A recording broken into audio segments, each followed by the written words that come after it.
नमस्कार, मैं राहुल माहेश्वरी आपका स्वागत करता हूं। अब तक आप मेरे साथ पढ़ रहे थे सीटेट का मैथ्स, जिसके लिए मैंने आपसे कहा था कि 25 डेज़ का टारगेटेड क्लास हमारी चल रही है। उसकी 17 या 18 क्लासेस आपकी मैथ्स की हो गई थी। सीटेट पोस्टपोन हो गया किसी भी वजह से, तो लगभग 5 या 6 क्लासेस में सीटेट का मैथ्स कंप्लीट हो जाता। सीटेट पोस्टपोन हो गया, उसके बाद आपको वीडियोस मिलना बंद हो गई।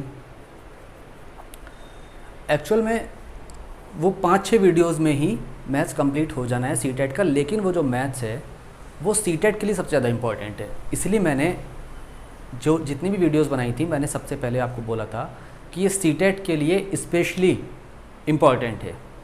बाकी एग्ज़ाम्स में उससे थोड़ा सा ऊपर का लेवल पूछा जाता है। तो अब जब सीटेट का एग्ज़ाम पोस्टपोन हो गया है, उसके बाद शायद आपके पास भी एक उड़ते उड़ते खबर आई हो कि यूपी में उच्च प्राथमिक का बोर्ड निर्धारित होने के बाद वैकेंसी आने की संभावना है, और काफ़ी ज़्यादा संभावना है।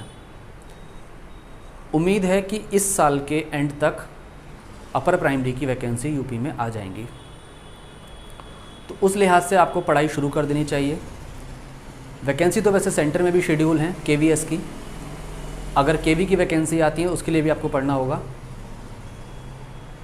मैथ्स में बहुत सारे लोग इंटरेस्ट नहीं ले पाते, तो स्पेशली सीटेट को टारगेट करके मैंने क्लास लगाई थी। वीडियोस जो देना शुरू की थी वो सीटेट को टारगेट करके दी थी मैथ्स की। अब मैथ्स को एक साइड रखते हुए हम जीएस के बाकी सब्जेक्ट एक एक करके उठाना शुरू करते हैं। तो आज मैं शुरुआत कर रहा हूँ ज्योग्राफी की, और ज्योग्राफी में मेनली अब ज्योग्राफी को स्टडी के लिहाज से 2 भागों में बांट लेते हैं, एक इंडियन ज्योग्राफी और एक वर्ल्ड ज्योग्राफी। तो आज मैं आपके सामने इंडियन ज्योग्राफी स्टार्ट कर रहा हूँ। आज हम पढ़ेंगे इंडिया के बारे में, भारत की अवस्थिति और विस्तार।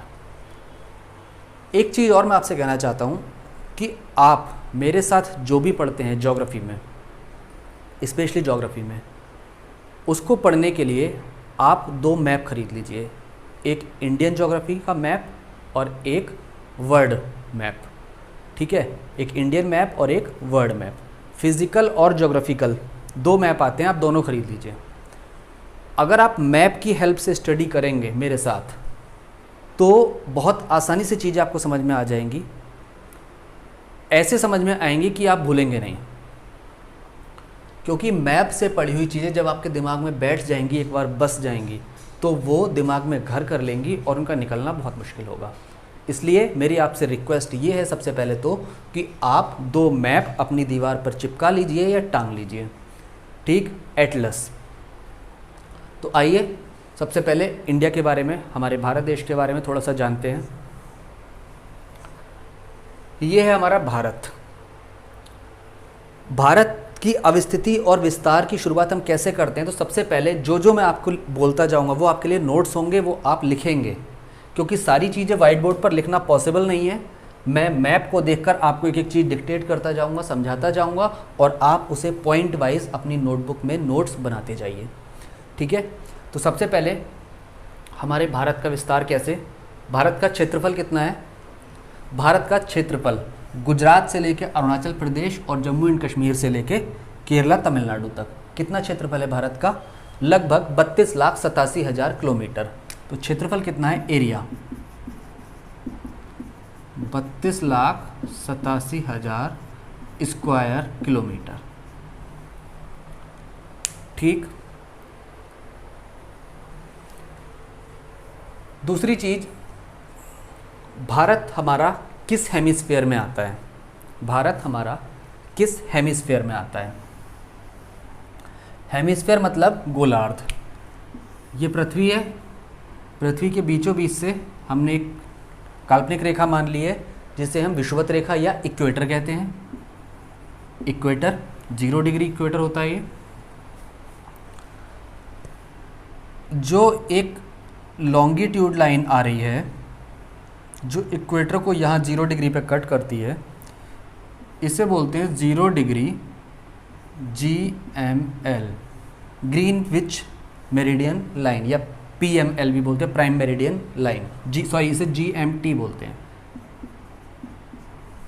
GMT या PML, प्राइम मेरिडियन लाइन। ये रेखा लंदन से होकर आती है। भारत हमारा कहाँ स्थित है? भारत का जो हमारा विस्तार है वो पश्चिम से पूरब की तरफ, वेस्ट से ईस्ट की तरफ और नॉर्थ से साउथ की तरफ किस तरह से है, कितने डिग्री विस्तार है। तो आपको ये समझना होगा कि ये जो लाइन है ये 0 डिग्री लाइन है और भारत का उत्तर दक्षिण विस्तार कितना है। उत्तर मतलब जम्मू एंड कश्मीर यहाँ से लेके ये वाला, और दक्षिण मतलब यहाँ। उत्तर दक्षिण विस्तार कितना है भारत का? 8 डिग्री 4 मिनट से 37 डिग्री 6 मिनट। तो भारत का विस्तार north south to north 8 degree 4 minute से 37 डिग्री 6 मिनट तक।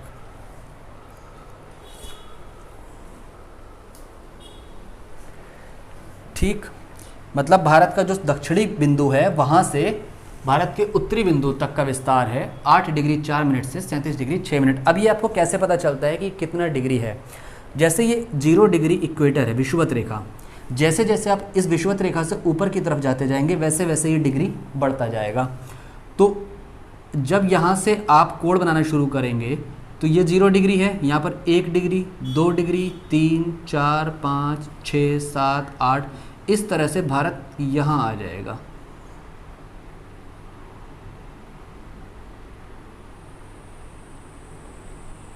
ये आपका भारत की स्थिति होगी। मतलब अगर आप इस गोले को 4 भागों में बांटते हैं तो भारत की स्थिति क्या है? उत्तर पूर्व। भारत की जो स्थिति है वो उत्तर पूर्वी गोलार्ध में, मतलब नॉर्थ ईस्ट गोलार्ध में भारत की स्थिति है। लेकिन आपसे पूछा जाएगा कि नॉर्थ में क्या स्थिति है, तो आपकी स्थिति भारत के अकॉर्डिंग तो ये भारत का साउथ है, लेकिन इन गोलार्धों के हिसाब से ये नॉर्थ में है। उत्तरी गोलार्ध, दक्षिणी गोलार्ध, 0 डिग्री से ऊपर का उत्तरी गोलार्ध, 0 डिग्री से नीचे का दक्षिणी गोलार्ध। आप देख रहे हैं भारत यहाँ पर नॉर्थ में पूरी तरह से। भारत के लिए तो ये भारत का साउथ पॉइंट है, लेकिन गोलार्ध के हिसाब से ये उत्तरी विस्तार है। ठीक है, तो भारत का उत्तरी विस्तार कितना हुआ? 8 डिग्री 4 मिनट से लेकर, यहाँ पर है 8 डिग्री 4 मिनट वाली लाइन, 8 डिग्री 4 मिनट से लेकर 37 डिग्री 6 मिनट, यहाँ तक भारत फैला हुआ है। समझ पाए आप? इसी तरह जैसे आपने उत्तरी और दक्षिणी गोलार्ध में बांटा, उसी तरह आपको पूर्वी और पश्चिमी गोलार्ध में बांटना पड़ेगा। पूर्वी इधर और पश्चिमी इधर। ठीक है, तो ये स्थिति कितनी होगी भारत की? ये वाली जो स्थिति होगी,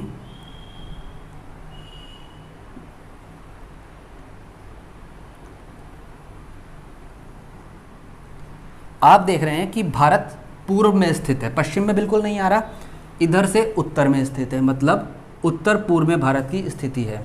तो भारत का पूर्वी विस्तार कितना होगा? 68 डिग्री 7 मिनट ईस्ट से 97 डिग्री 25 मिनट ईस्ट तक। ये वाली जो लाइन आ रही है, अगर आप यहाँ से देखना शुरू करें, ये आ रही है देशांतर रेखा 68 डिग्री 7 मिनट। ये 68 डिग्री 7 मिनट पर, मतलब ये वाली जो लाइन आप गुजरात से होकर यहाँ से मिलाएंगे तो ये 68 डिग्री 7 मिनट ईस्ट से अरुणाचल प्रदेश तक 97 डिग्री 25 मिनट ईस्ट तक। जो लेटी हुई लाइन होती हैं इन्हें आप बोलते हैं लैटिट्यूड, हिंदी में आप बोलते हैं इन्हें अक्षांश रेखाएं। जो खड़ी लाइन होती हैं इन्हें आप बोलते हैं लॉन्गिट्यूड, हिंदी में आप इन्हें बोलते हैं देशांतर रेखाएं। तो अगर अक्षांशों में भारत का विस्तार पूछा जाता है, अक्षांशों में भारत का विस्तार है 8 डिग्री 4 मिनट नॉर्थ से, 8 डिग्री 4 मिनट नॉर्थ से 37 डिग्री 6 मिनट नॉर्थ तक। ये नॉर्थ है, उत्तरी गोलार्ध है, नॉर्थ हेमिस्फीयर। तो 8 डिग्री 4 मिनट नॉर्थ से 37 डिग्री 6 मिनट नॉर्थ तक। और अगर आपसे पूर्व पश्चिम विस्तार पूछा जाता है भारत का, तो ये हो जाएगा, जो देशांतर रेखा आ रही है जो गुजरात से होकर गुजरती है, गुजरात के तट से होकर गुजरती है, वो 68 डिग्री 7 मिनट ईस्ट से अरुणाचल प्रदेश तक 97 डिग्री 25 मिनट ईस्ट तक। ये आपका भारत का पूर्व पश्चिम विस्तार हो जाएगा। उम्मीद करता हूँ कि ये बात आप समझ गए होंगे। जब अक्षांश और देशांतर रेखाएं हम पढ़ाएंगे, वो हम पढ़ाएंगे वर्ल्ड ज्योग्राफी में। ठीक है, अभी हमने इंडियन ज्योग्राफी स्टार्ट किया है, इसलिए इतना समझने के लिए बस ये बताना ज़रूरी था, और उम्मीद है कि ये आपको समझ में आ गया होगा। अक्षांश देशांतर रेखाओं की पूर्ण विस्तार से जो व्याख्या करेंगे वो वर्ल्ड ज्योग्राफी में करेंगे।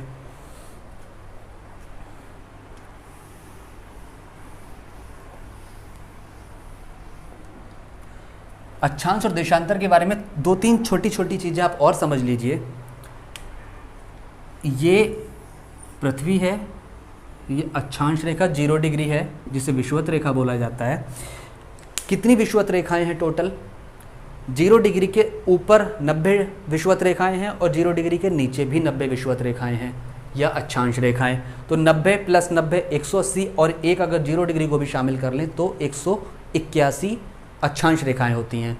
लेकिन देशांतर रेखाएं कितनी होती हैं? आप देखते हैं, आप एक बॉल लेंगे, बॉल के चारों तरफ ऐसे घुमा के एक लाइन ड्रॉ करेंगे तो वो एक देशांतर, फिर दूसरी लाइन दूसरी देशांतर, तो इस तरह से 360, इस तरह से 360 देशांतर रेखाएं होती हैं। कितनी देशांतर रेखाएं होती हैं? 360 देशांतर रेखाएं होती हैं। आप देखते हैं कि पूरा सर्किल कितने डिग्री का होता है? 360 डिग्री का सर्किल होता है। ठीक है, कितने डिग्री का होता है? 360 डिग्री का सर्कल होता है। एक देशांतर रेखा से दूसरी देशांतर रेखा तक पहुंचने के लिए, एक देशांतर रेखा से दूसरी देशांतर रेखा तक पहुंचने के लिए आपको 4 मिनट का डिफरेंस आ जाता है। कितने मिनट का? 4 मिनट का डिफरेंस आ जाता है। जब आप ये देखते हैं कि 68 डिग्री 7 मिनट ईस्ट से 97 डिग्री 25 मिनट ईस्ट तक भारत का पूरा पश्चिम विस्तार है, तो आप जब इनका अंतर निकालेंगे, 97 में से 68 को जब आप माइनस करेंगे तो आ जाएगा आपका 29। अगर आपसे पूछा जाए कि अरुणाचल प्रदेश के समय और गुजरात के सूर्योदय के समय में कितना अंतर होगा, आप जानते हैं कि ये ईस्ट है, ये वेस्ट है।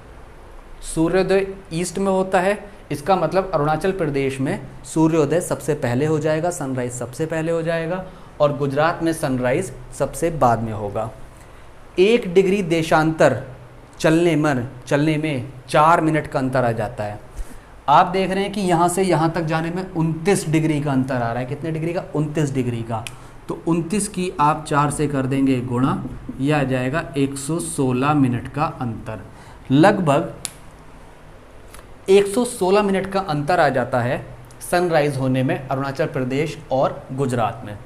अगर अरुणाचल प्रदेश में सुबह 5 बजे सूरज उगता है, सुबह 5 बजे सूरज उगता है, तो गुजरात में सूरज किस टाइम उगेगा? लगभग 6:56 पर सूरज उगेगा, 6:56 पर।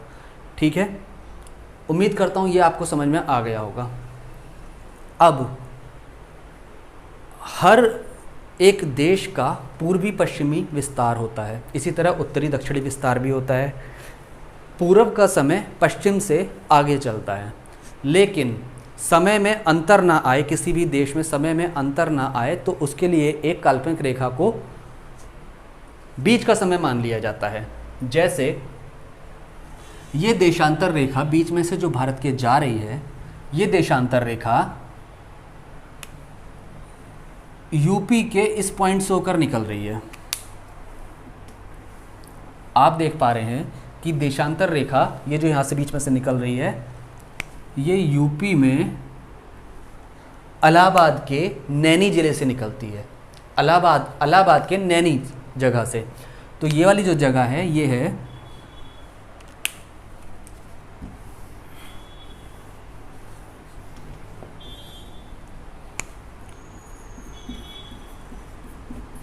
नैनी, कहाँ पर? इलाहाबाद में। इलाहाबाद जिसे आज प्रयागराज बोला जाता है, प्रयागराज या इलाहाबाद।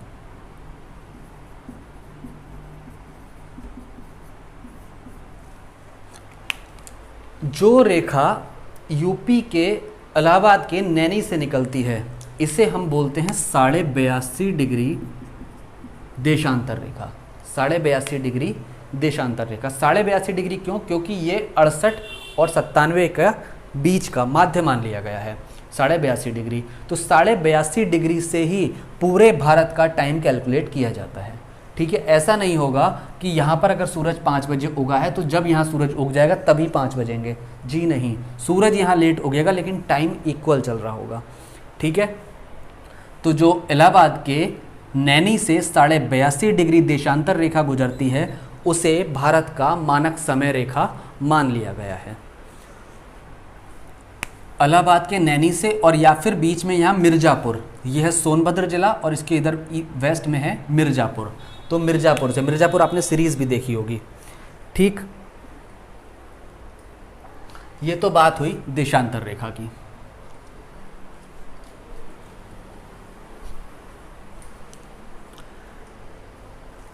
आपको पता है कि भारत की स्थिति 0 डिग्री अक्षांश रेखा के ऊपर है, विषुवत रेखा के ऊपर है, लेकिन जो 23.5 डिग्री कर्क रेखा है, ये गोलार्ध है, ये 0 डिग्री है, ये 23.5 डिग्री कर्क रेखा है और ये 23.5 डिग्री मकर रेखा है। ये साउथ और ये नॉर्थ, इसे कर्क रेखा बोला जाता है और इसे मकर रेखा बोला जाता है। जो 23.5 डिग्री कर्क रेखा है वो भारत के बिल्कुल बीचों बीच से गुजरती है। 23.5 डिग्री कर्क रेखा भारत के बीचों बीच से होकर गुजरती है। अब आपसे कई बार सवाल ये पूछा जाता है कि 23.5 डिग्री कर्क रेखा भारत के किन किन राज्यों से होकर गुजरती है। तो अगर आपके सामने मैप खुला हुआ है, आप अपने मैप में देखिए और मेरी बात को ध्यान से सुनते रहिए। देखिए कर्क रेखा कहाँ कहाँ से होकर गुजर रही है। सबसे पहले गुजरात से, ये भारत का गुजरात राज्य है। गुजरात के बाद ये देखिए राजस्थान की सीमा यहाँ तक आ गई है, थोड़ी सी राजस्थान में से होकर गुजर रही है। राजस्थान के बाद इधर आ जाता है मध्य प्रदेश। मध्य प्रदेश के बाद ये यहाँ से यहाँ तक विस्तार है आपका छत्तीसगढ़ का, जो मध्य प्रदेश से अलग हुआ है। छत्तीसगढ़ यहाँ पर आ गया। छत्तीसगढ़ के बाद आ गया आपका झारखंड, जो बिहार से अलग हुआ है। बिहार से नहीं गुजरती, बिहार से झारखंड अलग हुआ है, झारखंड से गुजरती है। झारखंड के बाद आपका आ जाएगा वेस्ट बंगाल। आप अपने मैप में देखिए, वेस्ट बंगाल की सीमा यहाँ तक चली आई है, ये यहाँ तक वेस्ट बंगाल है, इस तरह से।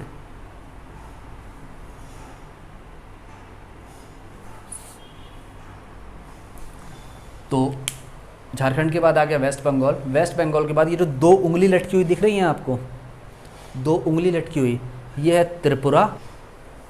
तो भारत के कितने राज्यों से होकर गुजर रही है? गुजरात, राजस्थान, मध्य प्रदेश, छत्तीसगढ़, झारखंड। झारखंड के बाद वेस्ट बंगाल, त्रिपुरा और मिजोरम। 8 राज्यों से होकर कर्क रेखा गुजरती है। अगर आपको इसका क्रम याद रखना है तो आपको इसको मैप में देखना पड़ेगा। मैप में देखकर आप इसे बहुत आसानी से इसका क्रम याद रख सकते हैं। जब आपको भारत के राज्य पता चल जाएंगे मैप के अंदर, नक्शे के अंदर, तो आपको यह आसानी से याद हो जाएगा। और ये क्वेश्चन 20 बार अलग अलग एग्जाम्स में पूछा गया है कि निम्न में से किस राज्य से भारत में कर्क रेखा नहीं गुजरती है। तो अगर आपको इन राज्यों का क्रम याद है तो आप इस क्वेश्चन को बहुत आसानी से कर देंगे, और अगर क्रम याद नहीं है, आप अगर नक्शे से फ्रेंडली नहीं है, तो आपसे ये क्वेश्चन नहीं हो पाएगा। समझ गए?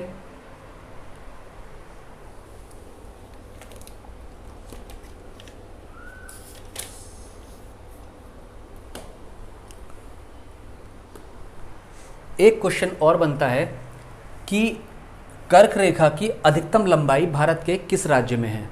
तो आप देखते हैं कि ये गुजरात है, ये छोटा सा राजस्थान यहाँ पर जहाँ से कर्क रेखा गुजर रही है, और उसके बाद ये जो बीच का पूरा इलाका है, ये पूरा इलाका मध्य प्रदेश का इलाका है। तो सबसे ज़्यादा जो भाग है कर्क रेखा का वो मध्य प्रदेश से होकर गुजरता है। फिर मध्य प्रदेश के आगे बढ़ती हुई कर्क रेखा छत्तीसगढ़ में पहुंचती है, फिर झारखंड में पहुंचती है, फिर पश्चिम बंगाल में, फिर त्रिपुरा, फिर मिजोरम में। तो सबसे ज़्यादा लंबाई किसकी कहाँ पर है? इसकी मध्य प्रदेश में है। इसके बाद और क्वेश्चन क्या बनता है कर्क रेखा से कि भारत के किस राज्य की राजधानी कर्क रेखा पर स्थित है? तो आप देख रहे हैं कि ये रांची किसकी राजधानी है? झारखंड की। झारखंड की राजधानी रांची बिल्कुल कर्क रेखा पर स्थित है। पहला क्वेश्चन ये। दूसरा क्वेश्चन, और किन किन राज्यों की राजधानियां कर्क रेखा के समीप स्थित है? अब आपसे रांची नहीं दिया जाएगा, आपको क्वेश्चन में रांची नहीं दिया जाएगा, दूसरे ऑप्शन दिए जाएंगे। तो और किस राज्य की राजधानी? मध्य प्रदेश की राजधानी भोपाल कर्क रेखा के बिल्कुल पास में स्थित है। मध्य प्रदेश की राजधानी भोपाल कर्क रेखा के बिल्कुल पास में स्थित है। गुजरात की राजधानी गांधीनगर भी कर्क रेखा के बिल्कुल पास में स्थित है। बाकी राज्यों की राजधानियां कर्क रेखा से दूर हैं। इतनी बातें आप अपनी नोटबुक में नोट्स बनाकर लिख लीजिए। ये तो था भारत का पूर्वी पश्चिमी विस्तार, उत्तरी दक्षिणी विस्तार, देशांतर रेखा कौन सी होकर गुजरती है और कर्क रेखा भारत के किन किन राज्यों से होकर गुजरती है।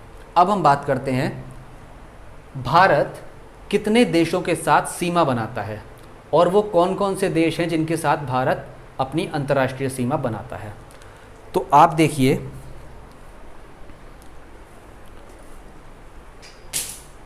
ये भारत के पश्चिम में पाकिस्तान, ये है पाकिस्तान। गुजरात से शुरू हो जाता है और गुजरात से शुरू होकर जम्मू एंड कश्मीर तक पाकिस्तान है। पाकिस्तान के थोड़ा सा ऊपर ये वाला जो पार्ट है, ये वाला जो पार्ट है, ये अफ़गानिस्तान की सीमा लगती है जम्मू एंड कश्मीर से। ठीक, अफ़गानिस्तान की सीमा कहाँ पर है? जम्मू एंड कश्मीर में पाक ऑक्यूपाइड कश्मीर के अंदर है। जहाँ पाक ऑक्यूपाइड कश्मीर कहाँ है? ये इस तरह से पाक ऑक्यूपाइड कश्मीर है, ये इतना पाक ऑक्यूपाइड कश्मीर है। और जो अफ़गानिस्तान की सीमा लगती है भारत के जम्मू कश्मीर राज्य से, वो पाक ऑक्यूपाइड कश्मीर से लगती है। भारत हमेशा अपने नक्शे में दिखाता है और पाकिस्तान इस वाले भाग को अपने नक्शे में दिखाता है। अफ़गानिस्तान के बाद ऊपर आ जाता है चाइना, पूरा बड़ा सा चाइना फैला हुआ है। चाइना का क्षेत्रफल भारत के क्षेत्रफल से लगभग 3 गुना ज़्यादा है। चाइना के बाद अब आ जाता है इधर नेपाल, नेपाल के बाद भूटान, भूटान के बाद फिर से इधर चाइना शुरू हो जाता है, इधर आ जाता है बांग्लादेश और फिर वापस इधर आ जाता है आपका, सॉरी बांग्लादेश नहीं, म्यांमार, यहाँ है म्यांमार, और इधर आ जाता है आपका बांग्लादेश। ये बांग्लादेश और म्यांमार दोनों ही भारत से अलग हुए हैं, इधर पाकिस्तान भी भारत से अलग हुआ है। ये बात आप पहले से जानते हैं। कैसे कैसे अलग हुए हैं, किन परिस्थितियों में अलग हुए हैं, ये सारी चीज़ें इतिहास का विषय है, आप इतिहास में पढ़ेंगे। फिर भी अगर आपको जानना है तो थोड़ा सा मैं बता देता हूँ। ये तो आपको पता ही है, पाकिस्तान स्वतंत्रता के टाइम पर भारत से आज़ाद हुआ था, अलग हुआ था, माफ़ कीजिएगा, आज़ाद शब्द कहना सही नहीं है, पाकिस्तान अलग हुआ था। बांग्लादेश 1971 में जब भारत पाकिस्तान की लड़ाई हुई थी तब इंदिरा गांधी ने अलग करवाया था। 1935 एक्ट के तहत म्यांमार को भारत से अलग कर दिया गया था अंग्रेज़ों के टाइम पर। चलिए अब देखते हैं कितने राज्य हुए ये टोटल।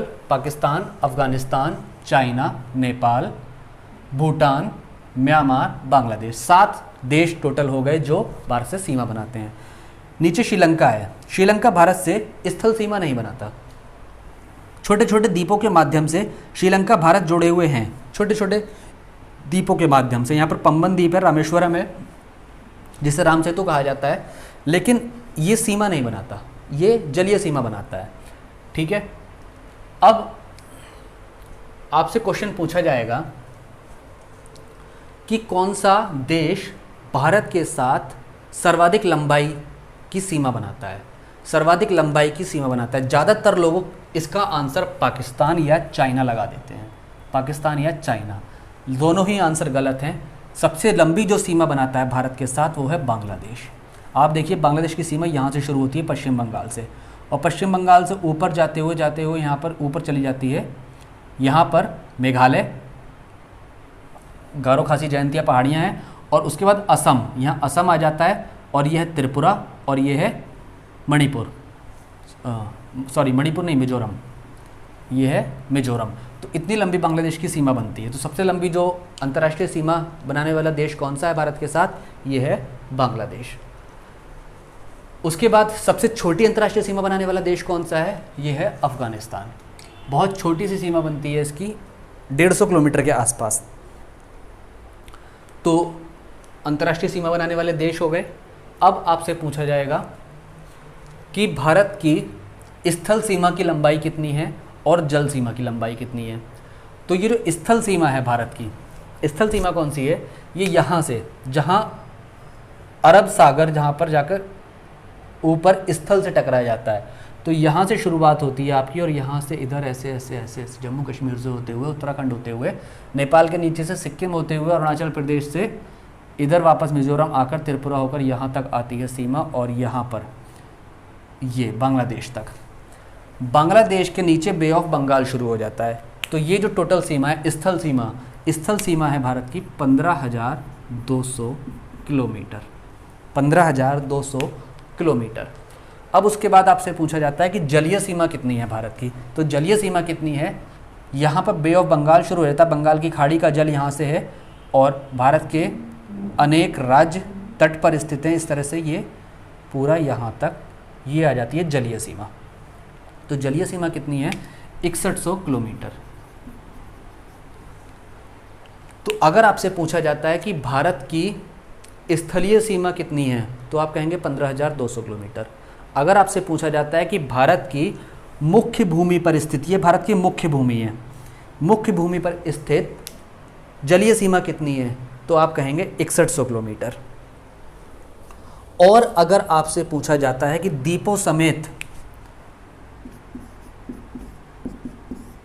समेत भारत की कुल जलीय सीमा कितनी है, तो द्वीपों की, जो यहाँ पर आप देखते हैं कि यहाँ पर छोटे छोटे द्वीप हैं इस तरह से, वो द्वीप क्या है? अंडमान निकोबार है, और यहाँ पर लक्षद्वीप और अंडमान निकोबार भारत के 2 केंद्र शासित प्रदेश हैं। इनका अध्ययन अगली वीडियो में करेंगे जब आपको द्वीप पढ़ाए जाएंगे। तो टोटल जलीय सीमा कितनी हो गई? ये टोटल मिलाकर 7516 किलोमीटर, 7516 किलोमीटर। अगर आपसे पूछा जाता है कि मुख्य भूमि पर स्थित जलीय सीमा कितनी है, तो है 6100 किलोमीटर। अगर आपसे पूछा जाता है कि द्वीपों सहित भारत की जलीय सीमा कितनी है, तो हो गए 7516 किलोमीटर। अगर आपसे पूछा जाता है कि कुल स्थल सीमा कितनी है, तो आपकी होगी 15,200 किलोमीटर।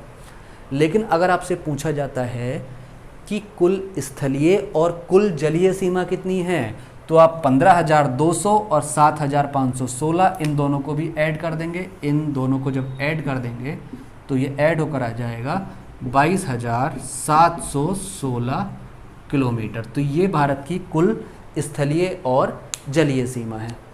उम्मीद करता हूँ कि ये समझ पाए होंगे आप, इसमें कोई भी दिक्कत नहीं होगी। लेकिन आप ये समझ तभी पाएंगे जब आप इसको नक्शे को ध्यान से देख रहे होंगे, जब भारत का नक्शा आप बहुत ध्यान से देख रहे होंगे और आपने अपनी दीवार पर उस नक्शे को टांग लिया है, तब आप ये बहुत आसानी से समझ पाएंगे।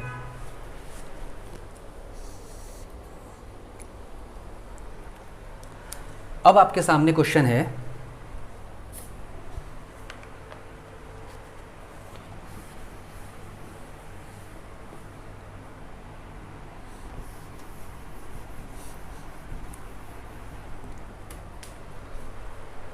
भारत के कितने राज्य जलीय सीमा बनाते हैं? कितने राज्य जलीय सीमा या फिर तट पर स्थित हैं? तो कितने राज्य हो गए? आप देखते हैं कि गुजरात का भी तट अरब सागर में स्थित है। गुजरात के बाद, गुजरात के जब नीचे आते हैं तो आपका शुरू हो जाता है महाराष्ट्र। गुजरात के बाद महाराष्ट्र के नीचे छोटा सा गोवा।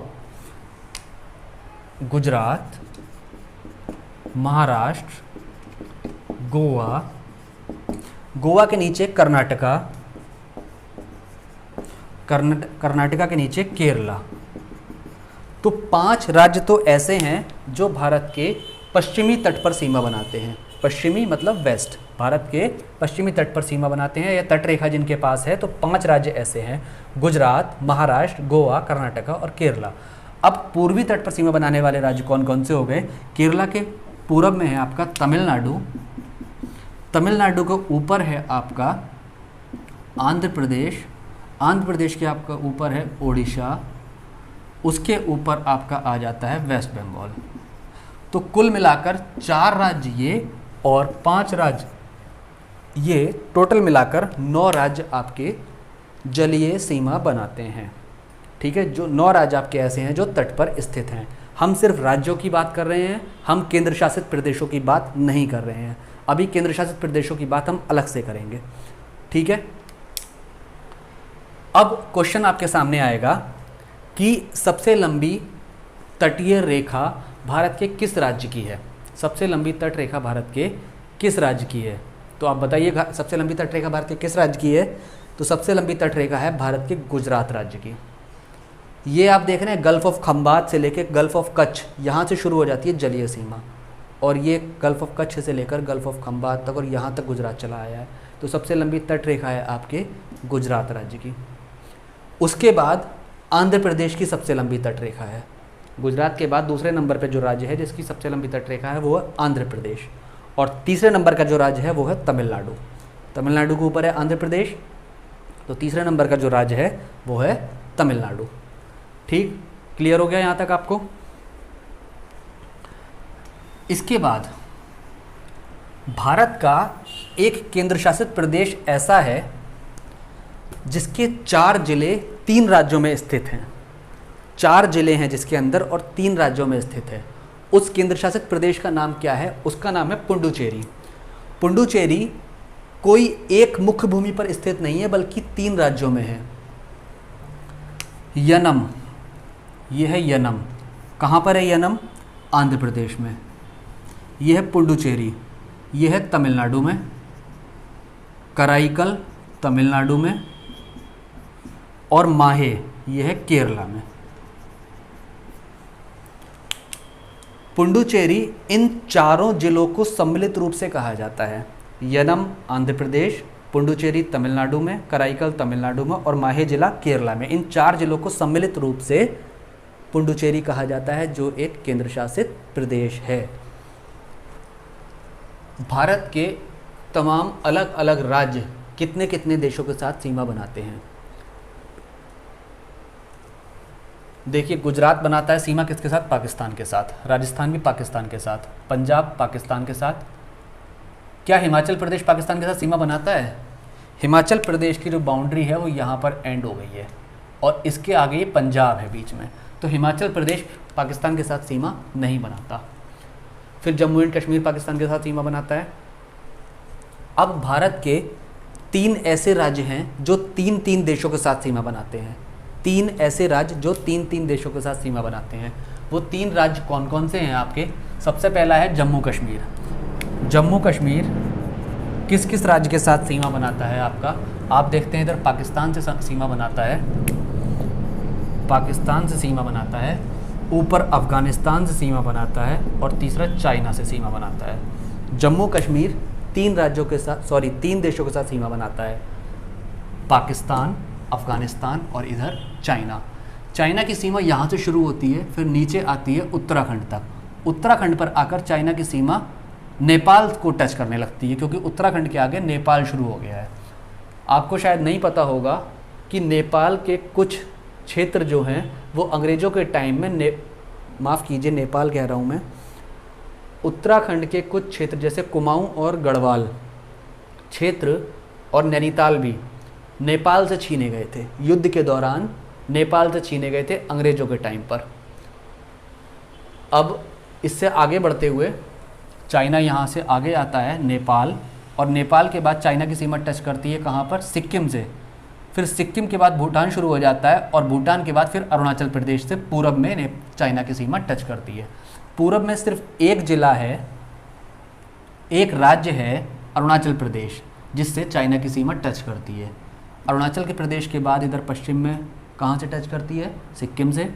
सिक्किम के बाद उत्तराखंड से, उत्तराखंड के बाद हिमाचल प्रदेश से, और हिमाचल प्रदेश के बाद जम्मू एंड कश्मीर से चाइना की सीमा टच करती है। इसका मतलब चाइना की सीमा भारत के कितने राज्यों से टच करती है?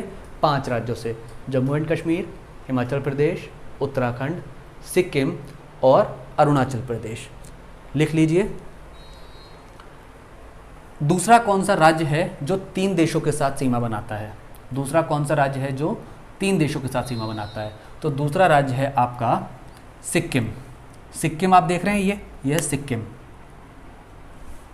सिक्किम किस किस के साथ सीमा बनाता है?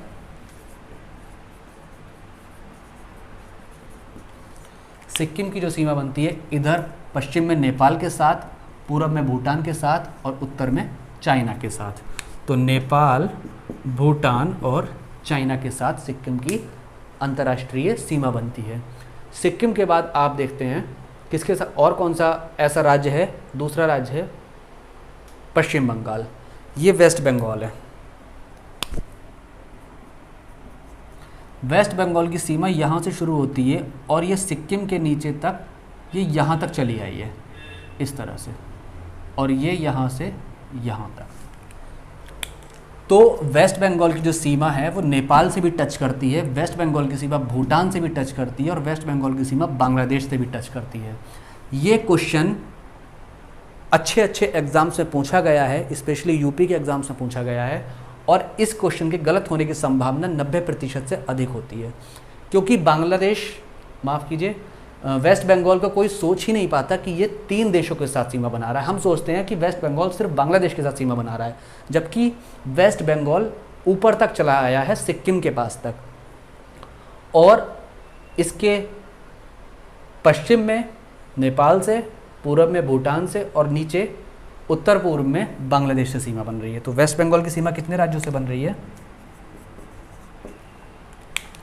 नेपाल, भूटान और बांग्लादेश। ठीक है, तो भारत के ऐसे 3 राज्य जिनकी 3 देशों से अंतर्राष्ट्रीय सीमा बन रही है, वो कौन कौन से हो गए? जम्मू कश्मीर हो गया, सिक्किम हो गया और वेस्ट बंगाल हो गया।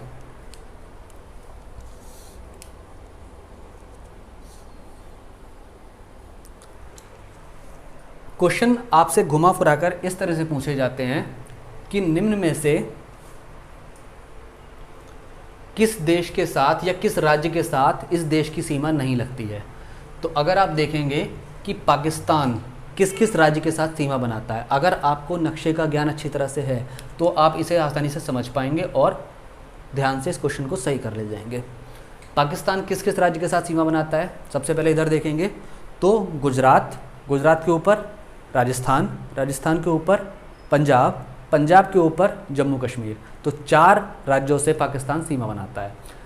पाकिस्तान के बाद अफ़गानिस्तान, अफ़गानिस्तान सिर्फ एक राज्य से सीमा बनाता है, जम्मू एंड कश्मीर से, वो भी सिर्फ पाक ऑक्यूपाइड कश्मीर से। चाइना, चाइना कितने राज्यों से सीमा बना रहा है? 5 राज्यों से सीमा बना रहा है, आपने पहले ही पढ़ लिया है, जम्मू एंड कश्मीर, उत्तराखंड, सिक्किम,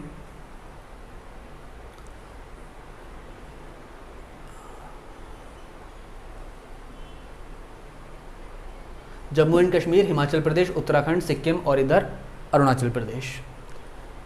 उसके बाद नेपाल कितने राज्यों से सीमा बना रहा है? नेपाल की सीमा यहाँ उत्तराखंड से बन रही है, उत्तर प्रदेश से बन रही है, फिर बिहार से बन रही है, बिहार के आगे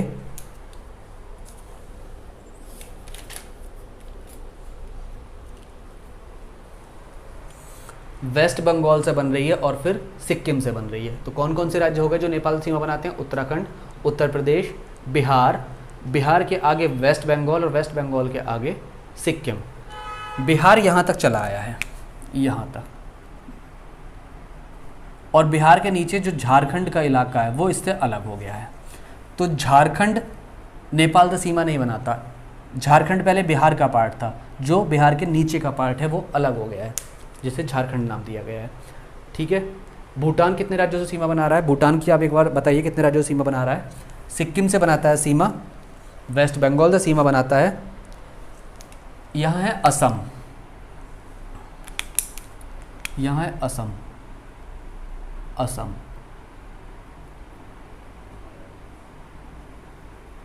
जो इस तरह से चला आया है असम। ये असम भी सीमा बनाता है भूटान से। ठीक, तो भूटान किस किस से सीमा बना रहा है? सिक्किम से, वेस्ट बंगाल से, असम से और अरुणाचल प्रदेश से।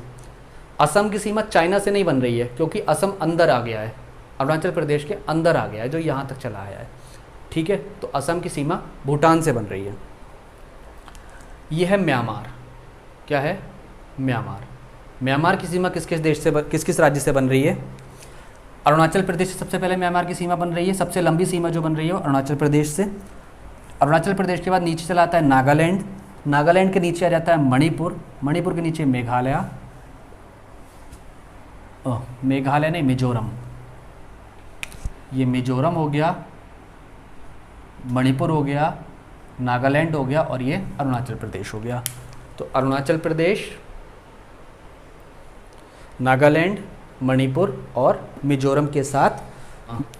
इसके बाद भारत के सबसे उत्तरी पॉइंट और सबसे दक्षिणी पॉइंट का क्या नाम है? जो सबसे उत्तरी पॉइंट है भारत का वो जम्मू एंड कश्मीर में, जम्मू एंड कश्मीर में भारत का सबसे उत्तरी पॉइंट है इंदिरा कॉल।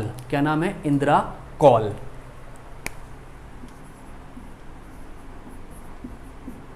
इंदिरा कॉल जो जम्मू एंड कश्मीर में है, भारत का सबसे उत्तरी पॉइंट। और मुख्य भूमि पर भारत का सबसे दक्षिणी पॉइंट कौन सा है? मुख्य भूमि पर कन्याकुमारी या केप केमोरिन। केप केमोरिन या कन्याकुमारी। कहाँ पर? तमिलनाडु में, जो मुख्य भूमि पर भारत का सबसे दक्षिणी पॉइंट है। लेकिन मुख्य भूमि ना पूछकर अगर भारत का सबसे दक्षिणी पॉइंट पूछा जाएगा तो कहाँ पर होगा? तो वो होगा इंदिरा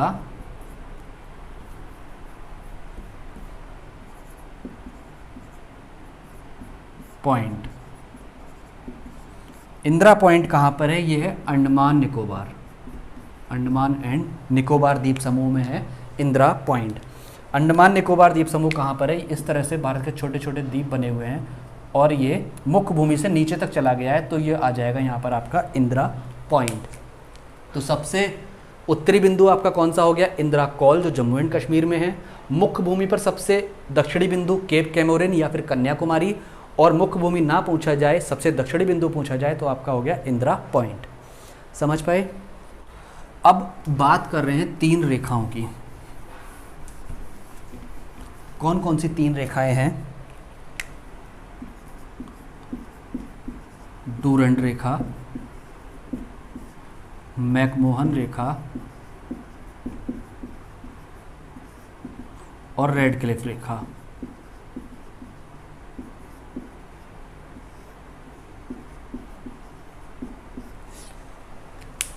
स्वतंत्रता से पहले 1947, 15 अगस्त 1947 से पहले जो भारत और अफ़गानिस्तान की सीमा बनाने वाली रेखा थी उसे बोला जाता था डूरंड रेखा।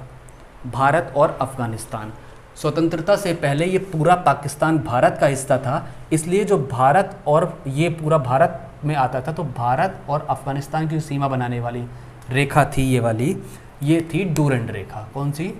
डूरंड रेखा। ये पूरी रेखा इसे बोलते थे डूरंड रेखा।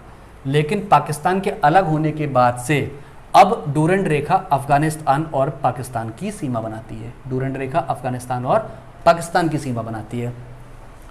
उसके बाद मैकमोहन रेखा। मैकमोहन रेखा को ज़्यादातर लोग ये जानते हैं कि भारत और चाइना की सीमा बनाती है। आप देखेंगे चाइना जम्मू कश्मीर से सीमा बनाना शुरू करता है, अरुणाचल प्रदेश तक सीमा बनाता है, लेकिन इस पूरी सीमा को मैकमोहन रेखा नहीं कहा जाता। सिर्फ और सिर्फ जो अरुणाचल प्रदेश से सीमा चाइना की बनती है इसको बोला जाता है मैकमोहन रेखा। तो मैकमोहन रेखा किस किस के बीच सीमा बनाता है? अरुणाचल प्रदेश और चाइना के बीच सीमा बनाती है। ठीक। रेड क्लिफ रेखा। रेड क्लिफ रेखा भारत और पाकिस्तान के बीच सीमा बनाती है। सर रेड क्लिफ के नाम पर इसका नाम रखा गया है। जब 15 अगस्त 1947 को भारत आज़ाद हुआ था और पाकिस्तान भारत से अलग हो गया था, तब सर रेड क्लिफ के नाम पर इस बाउंड्री को, ये जो बॉर्डर लाइन है, इसको रेड क्लिफ रेखा नाम दिया गया। ठीक है। अब बात कर लेते हैं भारत के स्टेट्स की। भारत के स्टेट्स, कितने स्टेट्स हैं भारत में इस टाइम? कितने राज्य हैं और कितने केंद्र शासित प्रदेश हैं? ज़्यादातर लोगों को पता है कि भारत में 28 राज्य, 28 राज्य और 8 केंद्र शासित प्रदेश, माफ़ कीजिए 9 केंद्र शासित प्रदेश। ये ज़्यादातर लोगों को पता है, लेकिन ये गलत है। अब 28 राज्य कैसे? जब तेलंगाना अलग हुआ था तब 29 राज्य हो गए थे। तेलंगाना अलग हुआ था तब 29 राज्य हो गए थे। तेलंगाना कब अलग हुआ था? 2 जून 2014 को तेलंगाना अलग हुआ था। 2 जून 2014 को किससे? आंध्र प्रदेश से अलग हुआ था। तो 29वां राज्य बना था तेलंगाना। 29वां राज्य कौन सा बना था? तेलंगाना 2 जून 2014 को। लेकिन अब जैसा कि 31 अक्टूबर 2019 को जम्मू एंड कश्मीर दोनों यूनियन टेरिटरी बन गए अलग अलग। मतलब जम्मू एंड कश्मीर अलग एंड लद्दाख अलग। लद्दाख अलग यूनियन टेरिटरी बन गया, ये एक यूनियन टेरिटरी, और लद्दाख अलग यूनियन टेरिटरी। तो ज़्यादातर लोगों को ये पता है कि जो जम्मू एंड कश्मीर एक राज्य था वो राज्य कम हो गया, मतलब 29 में से एक कम हो गया तो बचे 28 राज्य। और जब ये 2 यूनियन टेरिटरी बढ़ गए तो 7 केंद्र शासित प्रदेशों में 2 और बढ़ गए तो हो गए 9 केंद्र शासित प्रदेश। लेकिन उसके बाद जो हुआ है गुपचुप तरीके से वो ज़्यादातर लोगों को नहीं पता है। उसके बाद क्या हुआ है, अब जो केंद्र शासित प्रदेश हैं वो 9 ना रहकर 8 रह गए हैं, और 8 केंद्र शासित प्रदेश 28 राज्य। ठीक, 8 कैसे रह गए हैं? जो दमन एंड दीव और दादर और नागर हवेली थे, जो अलग अलग केंद्र शासित प्रदेश थे, उन्हें मिलाकर एक कर दिया गया है। दमन एंड दीव और दादर एंड नागर हवेली को मिलाकर एक कर दिया गया है। इसलिए 9 केंद्र शासित प्रदेश की जगह अब हैं केंद्र शासित प्रदेश 8। वो 8 केंद्र शासित प्रदेश कौन कौन से, एक बार आप उनके नाम बताइए। चलिए देखते हैं। चंडीगढ़, दिल्ली, चंडीगढ़ दिल्ली, उसके बाद दमन एंड दीव और दादर एंड नागर हवेली एक हो गया, 3, पुडुचेरी 4, पुडुचेरी के बाद अंडमान निकोबार 5, लक्षद्वीप 6, अरे 2 तो आपको पता है, जम्मू एंड लद्दाख 8 हो गए। समझ पाए आप? चंडीगढ़, दिल्ली, जम्मू एंड लद्दाख 4 ये हो गए, अंडमान निकोबार 5, लक्षद्वीप 6, पुडुचेरी 7 और दादर एंड नागर हवेली और दमन एंड दीव मिलाकर 1 हो गया। तो टोटल कितने हो गए? 8 केंद्र शासित प्रदेश। राज्य कितने हो गए? टोटल राज्य हैं 28। टोटल राज्य कितने हो गए? 28। ठीक है, अब ऐसा कौन सा राज्य है, भारत का ऐसा कौन सा राज्य है जो अधिकतम राज्यों से सीमा बनाता है? ऐसा एक राज्य है जो अधिकतम राज्यों से सीमा बनाता है, उसका क्या नाम है? उसका नाम है उत्तर प्रदेश। टोटल कितने राज्यों से सीमा बनाता है? टोटल 8 राज्यों से सीमा बनाता है। वो 8 राज्य कौन कौन से हैं? वो 8 राज्य हैं, देखिए सबसे पहले यहाँ से स्टार्ट कीजिए। राजस्थान, हरियाणा, छोटी सी सीमा बनती है हिमाचल प्रदेश से, छोटी सी सीमा हिमाचल प्रदेश से। ये बात ज़्यादातर लोगों को नहीं पता है कि यूपी की सीमा हिमाचल प्रदेश से बनती है। यहाँ यूपी का जिला है सहारनपुर, सहारनपुर से हिमाचल प्रदेश की सीमा बनती है। तो राजस्थान, हरियाणा, हिमाचल प्रदेश, उत्तराखंड। उत्तराखंड के बाद इधर आ जाता है आपका बिहार, बिहार के बाद झारखंड, झारखंड के बाद छत्तीसगढ़ और छत्तीसगढ़ के बाद मध्य प्रदेश। तो टोटल 8 राज्यों से सीमा बनती है।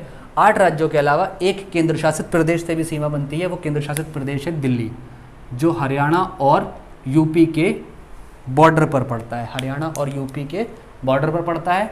तो एक केंद्र शासित प्रदेश है आपका दिल्ली, जो उत्तर प्रदेश से सीमा बनाता है।